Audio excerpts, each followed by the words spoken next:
राजू अकेला था, उसके दोस्तों की तलाश में घूमते हुए वह अचानक एक भयानक आवाज सुना और फिर वह देखा कि वहाँ उसके दोस्तों को किसी शैतानी आत्मा ने मार दिया था। उसके दोस्तों की आत्माओं की चीखें उसके कानों में गूंज रही थीं। राजू डर से डरपोक हो गया था और वह भागने लगा जैसे उसकी जान को खतरा हो।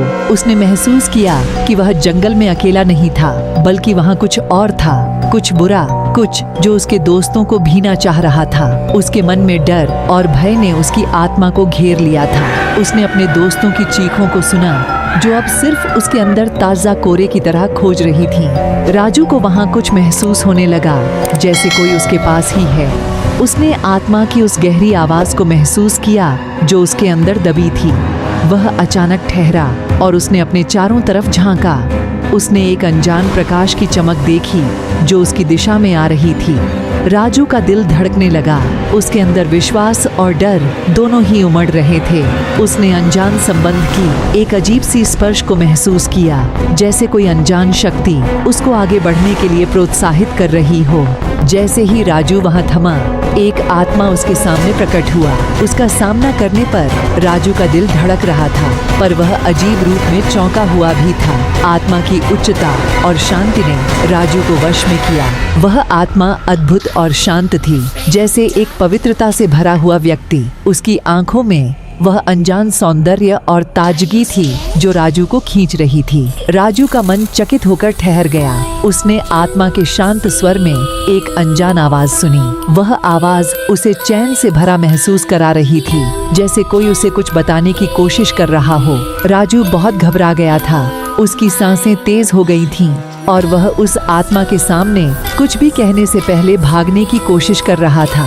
उसके मन में भय और असुरक्षा की भावना थी। वह डर से कांप रहा था, जैसे उसका मन उस अनजान आत्मा के सामने से भागने की कोशिश कर रहा हो। उसने महसूस किया कि वह उस आत्मा के सामने बिल्कुल असहाय और कमजोर महसूस कर रहा था। राजू की आत्मा उस आत्मा के सामने डरे हुए बच्चे की तरह महसूस हो रही थी, जिसे कोई समझाने की कोशिश कर रहा हो। उस आत्मा ने राजू को बताया कि वह उसके पिछले जीवन की प्रेमिका थी। वह उसके प्यार को महसूस कर रही थी, पर राजू ने उसे नहीं माना और उसे पहचाना भी नहीं। राजू बिल्कुल उलझा हुआ था। उसके मन में उस आत्मा की बातों का कोई स्थान नहीं था।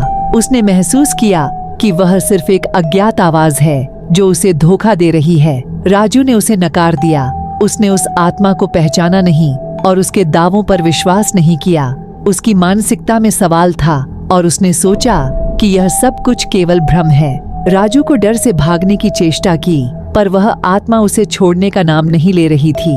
जैसे ही वह भागने लगा, उसकी आत्मा उसके साथ चलने की कोशिश कर रही थी। राजू की हालत उस डर से और भी खराब हो गई थी। उसकी संवेदनशीलता और चिंता बढ़ गई थी, जैसे कि वह अब और अधिक अकेलापन महसूस कर रहा था। वह भागते भागते थक गया था, पर वह आत्मा उसके साथ आगे बढ़ रही थी। राजू की धड़कनें तेज हो रही थीं और उसने अब तक नहीं समझा था कि यह आत्मा उसको क्यों पीछा कर रही है। वह समझ नहीं पा रहा था कि उसके दोस्तों की मौत और यह अनजान आत्मा कैसे जुड़ी हुई है। क्या राजू इस आत्मा से बच पाएगा या वह अब भी उसकी पीछा करती जाएगी? यह तो वक्त ही बताएगा।